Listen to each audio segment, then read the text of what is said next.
негізгі себебі, енді баршаңыз біліп отырсыздар, бүгін міне біз Қарағанды облыстық парасат жолы орталығында арнайы бас қосып отырмыз.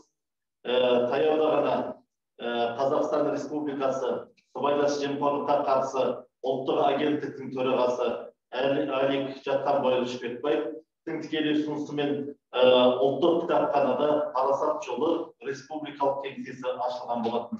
Бұл парасат жолы дегеніміз не?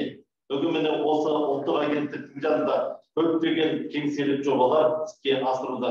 Соның біреуі адалдық алаңы, одан кейін үгіт насихат, сыбайлас жемқорлықтың алдын алу мақсатында ақпараттық насихат тобы құрылған болатын. Сонымен қатар адал көмек жобалары үлкен қарқынмен жұмыс жасауда. Сонымен қатар осы биылғы жылдың үлкен жемісті жақсы жобалардың бірі парасат орталығы. Парасат жолы орталығын құрудағы басты себеп, біз бүгін жалпы халықтық осы бір жүйе жобаны іске асыру арқылы қоғамдағы ең ауыр дерттің бірі, бүгін біздің заманымыздағы емі табылмай тұрған аурудың ең үлкен бірі осы сыбайлас жемқорлықтың алдын алу. Бүгін біздің халықтың кітапханаларға кітап оқушылардың қатарының кемуі осы қоғамдағы қылмыстың көбеюіне тікелей өзіндік әсері бар деп айтуға хақымыз бар. Жалпы кітап оқыған адамның рухани жан дүниесі өте кең және бай болатындығын өмірдің өзі көрсетіп келеді. Яғни кітапты оқып, ондағы өмірдің барлық сұрақтарына жауап іздеген адам өзінің мақсатына, арманына қол жеткізеді. Яғни біз оны парасатты адам деп айтуға хақымыз бар. Сондықтан қоғамдағы парасаттылықты, қоғамдағы адалдылықты, бір-бірімізге деген сенімді нығайту бүгінгі ұлттық агенттіктің негізгі алға қойып отырған басты мақсаттарының бірі. Бір жер-жерден құрылған антикор сервистік орталықтар арқылы бүгін халықтың арасында адалдылық, парасаттылық, сенім осы ұғымдары халыққа терең насихатталуда. Бүгін Қарағанды облыстық сыбайлас жемқорлыққа қарсы іс-қимыл департаменті осы облыс көлемінде осы жұмысты қарқынын арттырып отыр. Өткен аптада осы Қарағанды облысындағы орталықтандырылған Гоголь атындағы кітапханада облыстық парасат жолы орталығы құрылды. Оған облысымыздағы танымал зиялы қауым өкілдері қатысты, яғни бұның нақты мақсатына түсінді. Енді парасат жолы ол республикалық ұлттық кітапханадан бастап әрбір ауыл аймақтағы, қалалардағы, ауылдандағы барлық кітапханалар жүйелерінде бұл парасат жолы орталығы ашылып, ол халыққа есігін айқара ашу керек. Енді Қарағанды облыстық мәдениет басқармасы басшылығымен және осы кітапханалар жүйелі орталығының басшыларымен тікелей келісе отырып, бүгінгі таңда Қарағанды облысында осы 315-тен астам бізде кітапханалар жүйесі бар. Сол кітапханалар жүйесінде парасат жолын ашу, ол алдағы күндің жоспарларына еніп отыр. Яғни біз 1 сәуірге дейін барлық Қарағанды облысында кітапханалар жүйесі парасат жолы орталықтарын ашып, оны арнайы хабардар ету керек. Сондықтан бүгінгі орталықтың негізгі басты мақсаты оның алдағы жұмыстар жөнінде түсіндіру үшін сіздерге Қарағанды облыстық сыбайлас жемқорлыққа қарсы іс-қимыл департаменті бастығының бірінші орынбасары Асқат Оразханұлы бүгінгі осы келелі кеңеске қатысып отыр. Сонда құрметті бүгінгі жиынға қатысып отырған әрбір кітапхана жүйелерінің жетекшілері, басшылары өте мұқият тыңдап, ол алға қойған осы жұмыстарды іске асыруда сіздердің тараптарыңыздан жоғары белсенділік қажет етілетіндігін айтқымыз келеді. Сөз сізде, Асқат Оразханұлы. Рахмет. Қайырлы күн, құрметті Бекзат Құлманұлы, құрметті кітапхана басшылары, қызметкерлері, бірінші сөзбен айтқанда білім беру мен ағартушылықтың майталмандықтары. Баршаңызға мәлім, жаңа Бекзат Құлман айтқандай, жылдың 3-ші ақпанда Қазақстан Республикасы ұлттық академиялық кітапханасында сыбайлас жемқорлыққа қарсы іс-қимыл агенттігі мен мәдениет және спорт министрлігінің бастамасымен парасат жолы жобасы салтанатты түрде таныстырылған болатын. Іс-шараға сыбайлас жемқорлыққа қарсы іс-қимыл агенттігінің төрағасы Алик Шпекбаев, мәдениет және спорт министрі Ақтоты Райымқұлова, бірқатар қоғам қайраткерлері, ақын жазушылары және Қазақстан мұсылмандары діни басқармасының бас мүфтиі қатысты. Парасат жолы адалдық, парасаттылық, әділеттілік қағидаттарын қалыптастыруға, сондай-ақ ұлттық мәдениет пен руханият құндылықтарын қоғамда ілгерілетуге бағытталған тағы бір жоба. Өткен жылдың тамыз айында Антикор ұлттық академиялық кітапхана базасында ғылыми және шығармашылық зиялы қауым өкілдерімен, көрнекті мемлекеттік және қоғам қайраткерлерімен тікелей эфирлер ашылып, онда олар адалдық, әділеттілік және парасаттылық қағидаттарын ілгерілетудің маңыздылығы туралы айтты. Халық арасында кеңінен таралған мұндай кездесулер сыбайлас жемқорлыққа қарсы азаматтық бастамалардың өзіндік фабрикасы, жастардың белгілі ақындармен, жазушылармен, ғалымдармен, мемлекет және қоғам қайраткерлерімен кездесу орнына айналды. Бұл жұмысқа ақпараттық түсіндіру, әлеуметтік тәрбиелік және волонтерлік жобаларға қатысатын кітапхана қызметкерлері, ғалымдар, жазушылар, ақындар, биологтар, дін өкілдері мен танымал тұлғалар тартылатын болады. Өзара түсіністік, құрмет пен сенім парасат жолы жобасының күш тірегі. Парасаттылық идеологиясын насихаттау мен ілгерілетудің маңыздылығын ескере отырып, кітапханалар базасында парасат жолы филиалдарын жаппай ашып, еуроодақтық тәжірибені еліміздің барлық өңірлеріне тарату туралы шешім қабылданды. Осы орайда аталмыш жоба аясында парасат жолы орталықтарын ашуға сіздерді барынша атсалысуларыңыз қажет. Как вам известно, 3 февраля текущего года в стенах Национальной академической библиотеки Республики Казахстан торжественно презентован совместный проект Агентства по противодействию коррупции и Министерства культуры и спорта «Парасат жолы. Дорога добропорядочности». На мероприятии приняли участие председатель Агентства по противодействию коррупции Республики Казахстан Алик Шпекбаев и министр культуры и спорта Ақтоты Райымқұлова, государственные и общественные деятели, писатели, акын и верховный муфтий Духовного управления мусульман Казахстана. Парасат жолы – это еще один проект, направленный на формирование принципов честности, добропорядочности, справедливости, а также продвижение ценностей национальной культуры и духовности в обществе, получил свое начало в столице. Еще в августе прошлого года Антикор на базе Национальной академической библиотеки запустил прямые эфиры с представителями научной и творческой интеллигенции, видными государственными и общественными деятелями, где они рассказывали о важности продвижения принципов честности, справедливости и добропорядочности. Такие встречи, получившие широкий отклик у населения, стали своего рода фабрикой антикоррупционных гражданских инициатив, местом встречи молодежи с известными поэтами, писателями, учеными, государственными и общественными деятелями. В данной работе вовлечены работники библиотек, ученые, писатели, поэты, теологи, представители духовенства и известные личности, которые принимают участие в информационно-растительных, социально-воспитательных и волонтерских проектах. Взаимопонимание, уважение и доверие – это 3 столпа, на которых будет держаться проект «Парасат жолы». Учитывая важность пропаганды и продвижения идеологии и добропорядочности, принято решение распространить столичный опыт на все регионы страны, открыв повсеместно филиалы «Парасат жолы» на базе всех библиотек. Необходимо также на базах наших библиотек открыть такие центры и проводить прямые эфиры с участием общественных деятелей. В этом, я надеюсь, вы, как директора библиотек, окажете поддержку и поспособствуете продвижению идеологии и добропорядочности. Спасибо за внимание. Асқат Оразханұлы, сізге көп рахмет.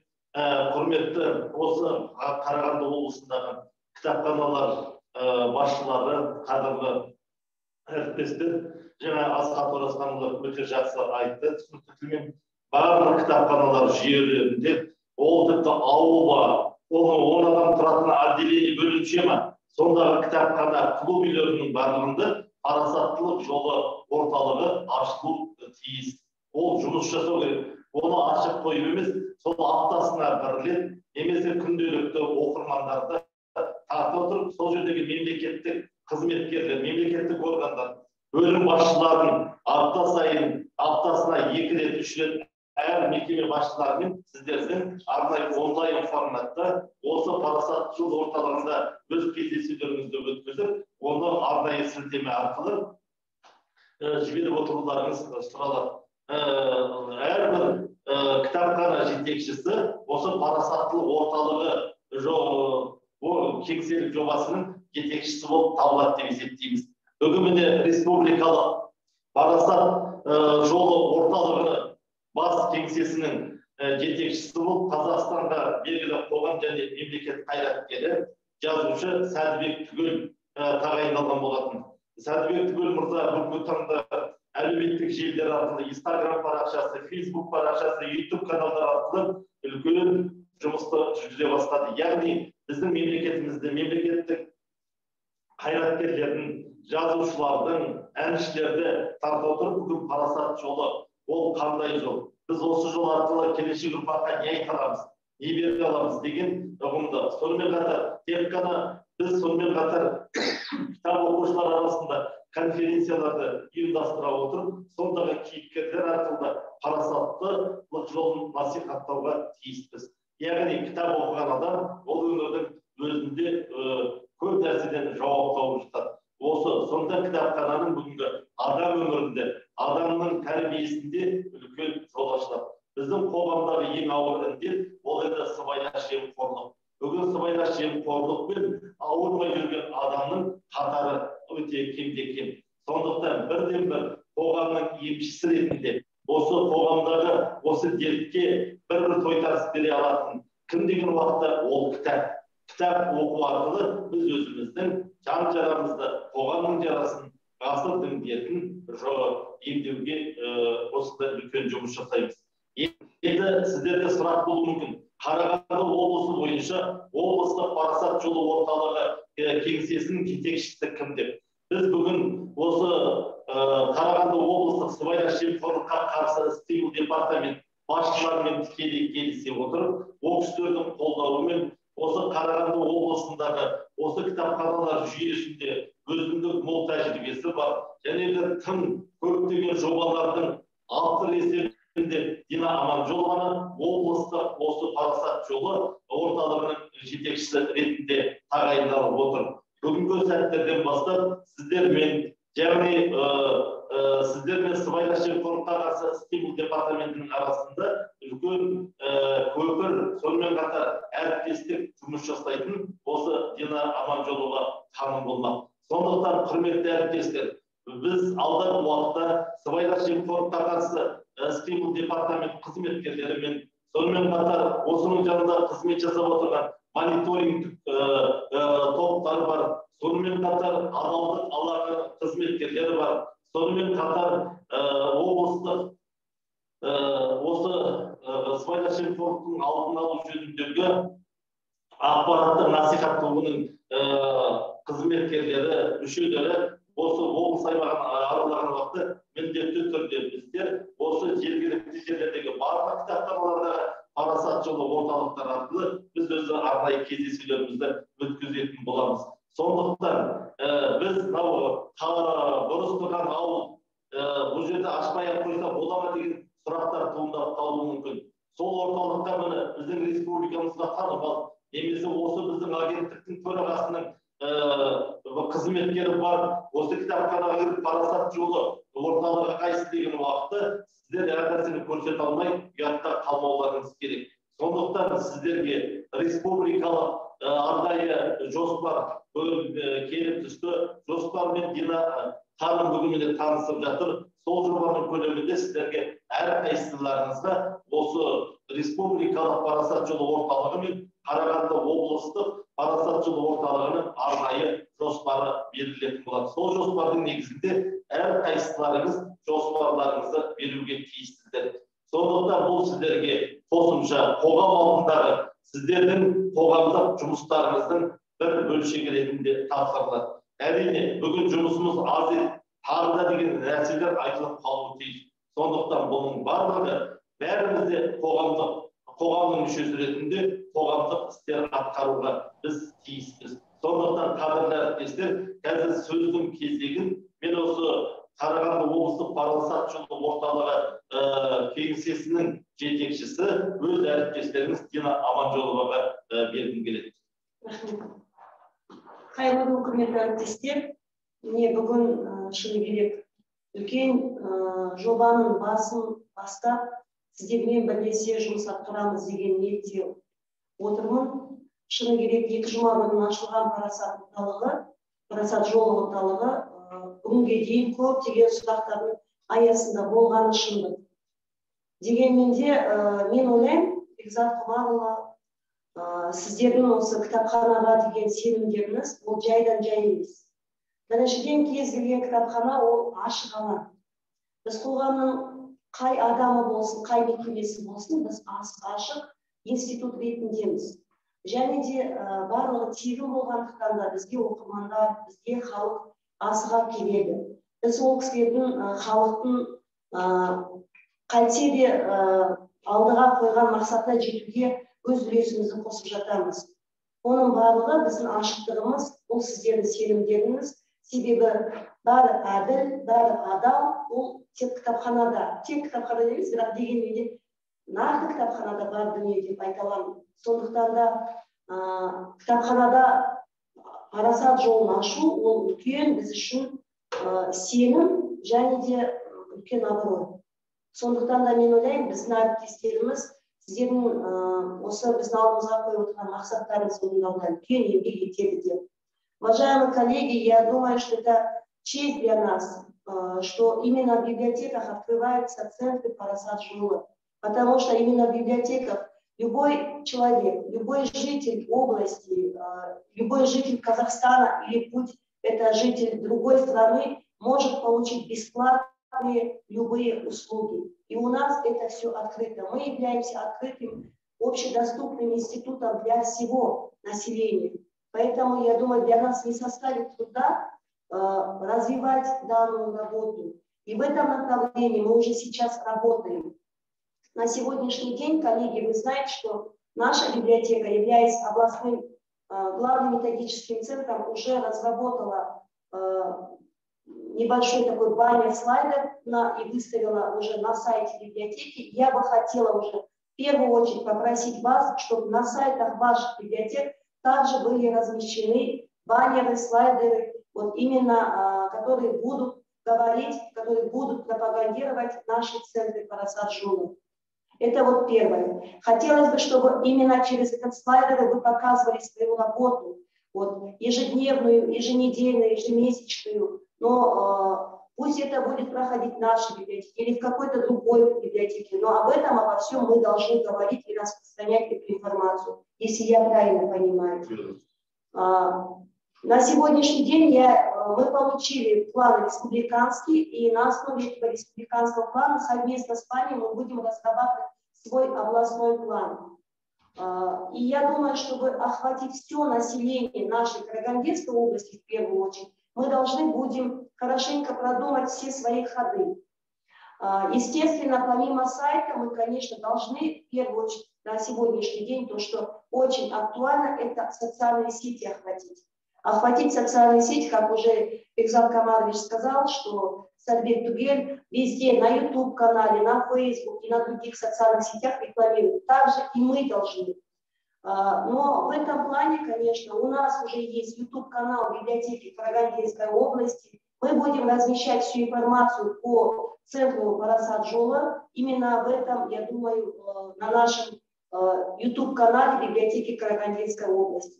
Отдельно пока я считаю открывать какой-то YouTube-канал или же страницу, я думаю, пока не стоит. Но в любом случае, после того, как мы уже разработаем областной план, уже от него будет исходить дальнейшие наши шаги. Я знаю, что у вас очень много было вопросов.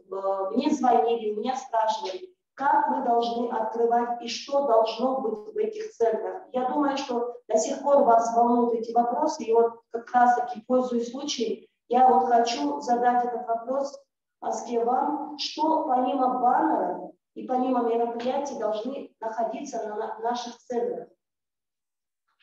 Вот что еще должно быть дополнительно? Вот такие вопросы, просто со вчерашнего дня уже у меня спрашивают. Я объяснила, что у нас должны быть обязательно логотипы, баннеры, паучки, да, которые будут конкретно показывать, что здесь в библиотеке находится данный центр. А помимо этого, ну, я думаю, что интернет, наверное, связь должна быть какая-то, еще что-то, да? Да, спасибо за вопрос, сразу за ответ. Действительно, это новый проект. Соответственно, как бы какой-либо концепции на сегодняшний день нам центр не прислал, соответственно, мы как бы можем подойти к этому вопросу творчески. Вот. Я всегда говорю, что Караганда, Карагандинская область является культурной столицей Казахстана. Почему я так говорю? Я думаю, что мы на это имеем полное право. Потому что здесь у нас очень много видных государственных и общественных деятелей, писателей, журналистов, художников, знаменитых. Вот с ними надо проводить встречу, и через как бы наши вот библиотеки вы как будете связующим звеном через вот именно доносить до местных наших жителей, до населения именно их видение касательно таких ценностей, человеческих ценностей, как добропорядочность, честность, патриотизм, идеология добропорядочности. Казалось бы, да, это красивые слова, но в этих словах кроется очень глубокий смысл. Мы все прекрасно понимаем, да, мы все, наверное, где-то приблизительно там дети советского периода, советского поколения. Помните, какая была идеология раньше? Вот. Это мы с гордостью носили пионерский галстук, вступали в комсомол, кто-то даже, может быть, и в партии побывал. И не дай бог, если же ставился вопрос об исключении из комсомола или из партии, не знаю, это было самое страшное. Но мы сейчас говорим о другом. Мы говорим о любви к родине.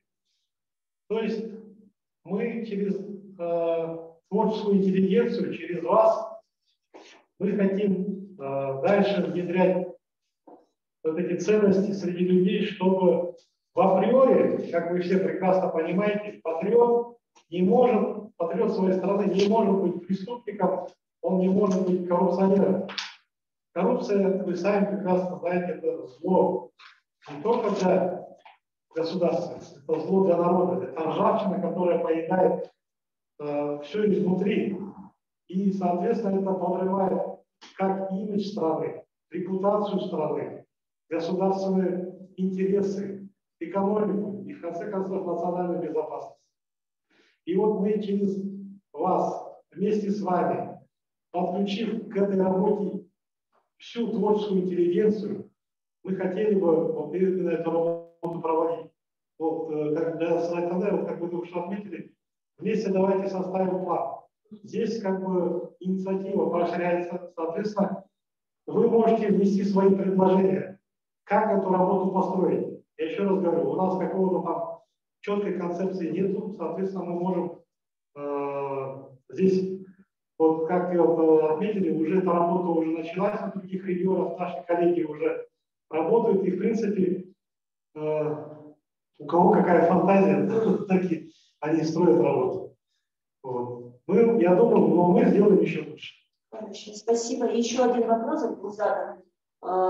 Люди хотят, уже наши библиотеки хотят открывать у себя центры. Вот уже сегодня Приозерск открывает. Насколько важно открывать это вот, с привлечением многого количества людей, потому что вот Тибетал спрашивает, нам, говорит, не дают возможность приглашать людей. Можно ли тихо открыть или нужно обязательно вот, как бы, об этом заявлять, чтобы все знали? Кісілет шақырып, міндетті түрде шақырып, әкімді, зам акиманы қатыстырып ашу керек па деген сұрақ. Я думаю, это надо. Сейчас, если мы тихо будем открывать, кроме посетителей, кроме себя, никто не знает. Это ваша большая работа. А акимат, если зам акимы идут, за ним все люди идут. Поэтому надо через СМИ, надо местных если республиканский филиал, областной, надо через СМИ, надо пропагандировать. Сондықтан парасат жолы орталығы тек қана бұл бір барьерді меңдеп тұру емес, там этого центра должен живое общение. Если вот к вам пришли разные общественные деятели, вот приглашайте там государственных служащих, и бывают разные вопросы. Задайте, они последний раз какие книги читали, из них ему какой герой нравится. Вот они как адам кей уақытта кітаптан жауап алады. Сондай жаңағы мәселелерді осы парасат жолы орталығы арқылы талдап, насихаттап бір жақсы әңгіме. Бейсенбі, сейсенбідегі кездесу, жұмадан жұмаға дейін сіздер қалай өздеріңіз жоспарлайсыздар, сол жоспардың негізінде жасауға болады. Бұл сіздер үшін үлкен жаңағы орталық болуға тиіс. Мысалы, әрбір ауылдың өзі бетке ұстар, әрбір ауданның бетке ұстар азаматтары болады. Сондықтан сол сіздер арқылы ол адамдарды ел тану керек, білу керек, олардың парасаттылық жолындағы атқарып жатқан олардың өмірлік қағидаттарын бәріміз естіп білуіміз керек деп ойлаймын. Сондықтан жаңағы Дина сізге айтатынымыз жаңағы кез келген жаңағы енді 315 кітапхана бар Қарағанды облысында. Солар арқылы сіздердің жұмыстарыңыз өте кең көлемде жүреді. Қарағанды облысы республикамыздағы ең үлкен аумағы үлкен облыстардың. Сондықтан кез келген біздің ауылымызда клуб пен кітапхана екеуі бір деп айтуы мүмкін. Сол жердің ауылындағы кішігірім клубтың өзінде парасаттылық жолы жұмыс жасап тұру керек. Сондықтан сол арқылы адам ауылды көрсету керек, дамыту керек. Қиянда отырған ауылда қазір Құдайға шүкір интернет желісі барып тұр. Сол арқылы екінші, үшінші, яғни облыс орталық республикадағы қоғам қайраткерлерімен де кездесу жүргізу арқылы парасаттылықты насихаттау арттыруымыз керек. Яғни сол орталыққа ауылдағы ақсақалдан бастап еңбектеген баланың барлығы кітапханаға деген қызығушылығын арттыру керек. Яғни әрине жұмыстарымыз өте ауқымды, дегенмен де кітапхана деген ол халықтың нағыз баратын мәдени орталығы деп есептеймін. Сондықтан бүгінгі біздің енді басты мақсатымыз бүгінгі жиынымыздың өзі осы сіздерге орталықтың басшысын таныстыру, ала қойып отырған мақсаттар. Яғни жаңағы бұл жоба қандай жоба деңгейде жүзеге асырылады, оның артында қандай мемлекеттік орган бар деген уақытта бұған сіздер сыбайлас жемқорлыққа қарсы іс-қимыл департаменті Қарағанды облысы бойынша ұлттық агенттіктің үлкен жобасы екендігін сіздерге таныстыру мақсатында өткізіліп отырған онлайн жиналыс. Сондықтан сұрақтарыңыз бар болатын болса, бұл кез келген сұрақтарыңыздың барлығын жазбаша түрде берсеңіздер, бұл сұрақтарыңызға, яғни Дина Аманжолова ханым арқылы алса, оған барлығына жауап. Мүмкін кедергілер болуы мүмкін, ауданның қаланың әкімдері айтуы мүмкін, не үшін керек деп. Сондай сіздерге сұрақтар қойылып жататын болса, кедергілер болатын болса, онда міндетті түрде айту керек. Яғни бұл парасаттылық жолын кеңселерін ашу жөнінде жаңа айтылды.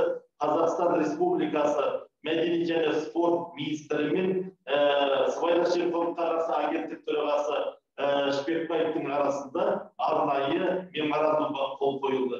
Бұл кеңселі жобалардың барлығы осы меморандум аясында осы жүзеге асырылып, Қарағанды облысында 315 кітапхана 1 сәуірге дейін толығымен парасат орталығы ашылған жөнінде біз республикаға есеп беруіміз керек. Яғни осыған тікелей жауап береді Қарағанды облыстық мәдениет басқармасының басшысы Еркебұлан Қайроллаұлы. Осы біз сол кісі арқылы барлық есептерді алып отырамыз деп есептейміз. Бүгін осы орталыққа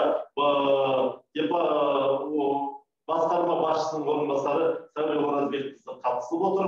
Сәуле Оразбекқызына үлкен алғысымызды айтқымыз келеді. Бүгін осы онлайн форматтағы жиынға осы Қарағанды облысындағы кітапханалар жүйелерінің басшыларының жоғары деңгейде қатысып отырғаны, соны ұйымдастырғаны үшін. Яғни бұл жай жоба емес. Құрметті әріптестер, әр жобаның артында үлкен жауапкершілік бар.